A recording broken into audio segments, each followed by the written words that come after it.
I'm here with a new session for you, my friends. So, what do we have next? We have a category called paragraph.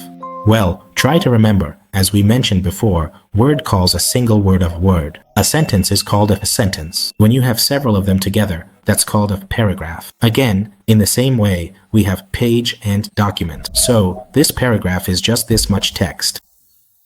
Earlier, I told you that we have a button here called the indentation point. Here, these are its functions. I mentioned that the same function is basically used here. Try to remember, first we have something called left indent, and there are increase and decrease options. Indenting is what we call spacing, because right now our text is in English. If it were in Persian, it would work in the opposite direction. When we click on increase indent, it moves our text by ½ inch on the ruler, which is the same as pressing the tab key. It gives space. Increase adds, decrease reduces. Increase means increasing left spacing, decrease means reducing it.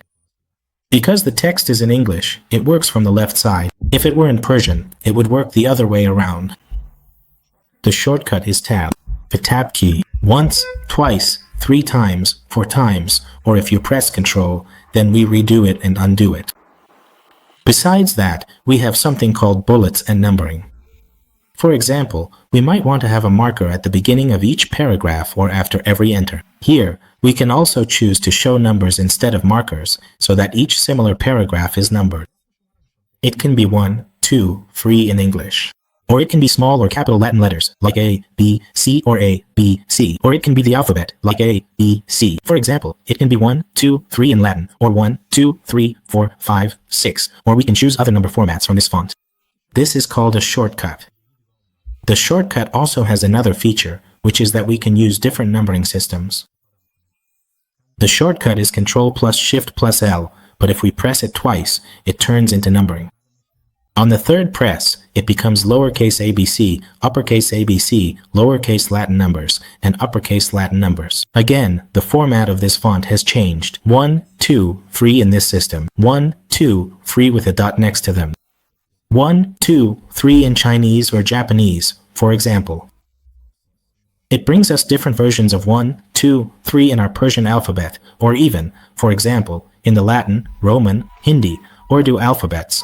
Basically, various styles that aren't shown by default in the list. In the list, it only shows a limited number of them. But if we use the shortcut, we can use, for example, the Hindi 1, 2, 3, or the Urdu 1, 2, 3, whichever we want.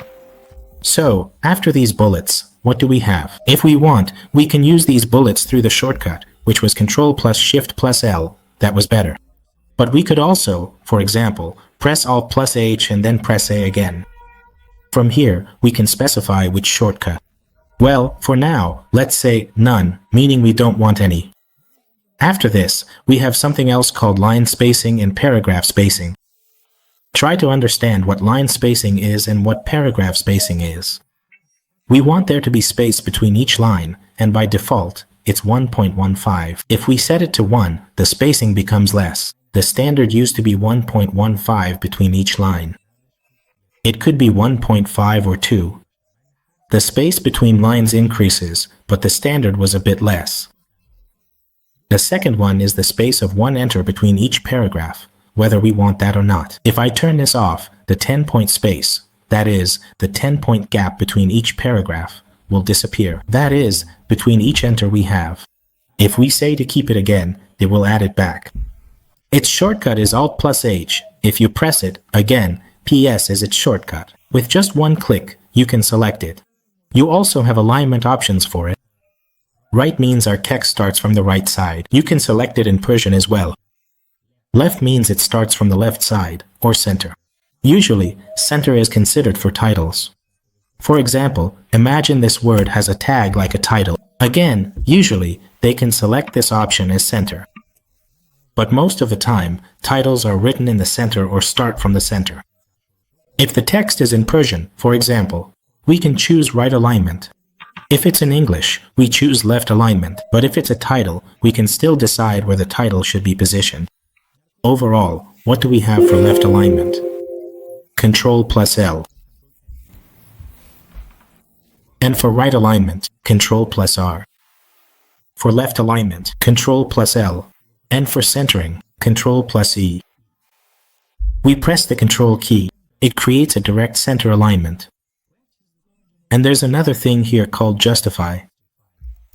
What does justify do? In Persian, we have a technique. For example, if we want all the lines of a sentence to be the same length, we stretch the writing so that it eventually lines up. But what do we do in English? In English, we just increase the spacing so that the lines look uneven like this. Again, we select it. What do we say it for? Justify. Ctrl+J is its shortcut if we want. Ctrl+J. Ctrl+L. R. L. J. Ctrl+J. Justify. Now, the last lines, that's L. Control. When we see left align, it's not even. With full justify, it's written evenly. So, we said, in Persian, what technique do we use again? In Persian, what do we do again? For example, here we have Persian text. Let's say this is the first line. This is the second line, and this is the third line. For example, these are not even with each other. We want to stretch these out. We want them to line up. We use Shift along with J. Again, some letters are stretched out. In Persian, with the justify system, this is how it works. Shift with J. Shift J. You hold Shift J. For example, your specific letter that gets stretched, especially for poetry and so on, those lines. What happens to all of them? They get aligned. They come exactly in line with each other. Because Persian still can't do this. Try to do this in the paragraph section.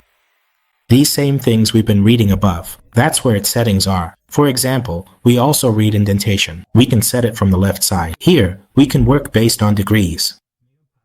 We say, give our paragraphs a 1-inch margin from the right and a 1-inch margin from the left. According to the ruler, it gave a 1-inch margin.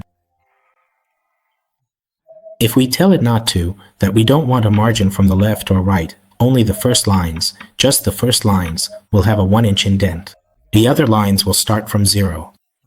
Only the first line will have a 1-inch indent from the left. Now, if we don't want that, how much space should there be between each line? 1, 1.5, 2. Whatever we choose, we can select it. As we learned earlier, how much space should there be between each paragraph? If we want a 10-point space, or if we don't want it, if we want it to be removed, as we learned earlier, and if we want to set the alignment to center, it will be aligned from the right side. The 4 options we learned here, there is another key there as well, called the Tab key. On our keyboard, we have a key called Tab.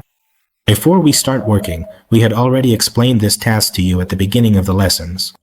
We called this indentation point.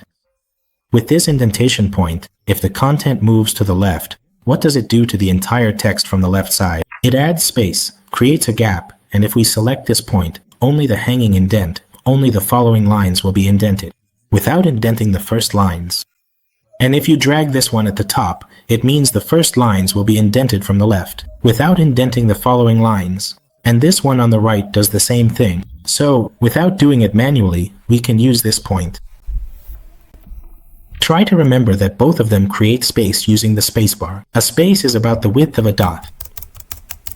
The spacebar creates a gap about the width of a dot. So each time, that's how wide a space is. And the tab is about 1/2 inch. According to the ruler, every time I press tab, it moves to 0.5. I press tab again, it moved to 1, and I press tab again. 1.5, 2, 2.5. So each time, it moves by 1/2 inch. If we want, we can control this with the lower tab. For example, we want to write some text.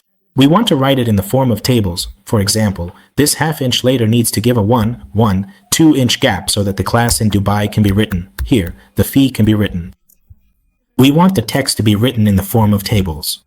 For example, Ali, his class is, say, BAT, and his fee is 500.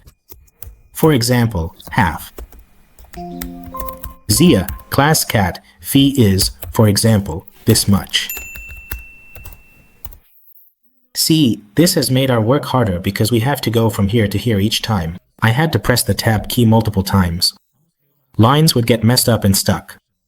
We thought one tab would automatically move it, but in reality, we had to press tab repeatedly. To make our work easier so we don't need to press tab multiple times, we set the tab order. We press the tab key once, it should go straight to the second field and stop there. After that, when we click tab, it should go directly to another field and stop there. It shouldn't be like, for example, if it jumps from 2 to 4, we pressed it 4 times.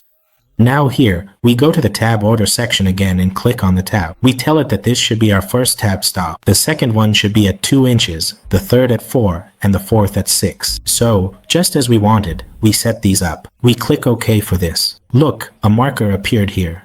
This marker here means that we write something here, for example, half. Now, if we click here and press the tab key, our cursor jumps directly. 2 inches.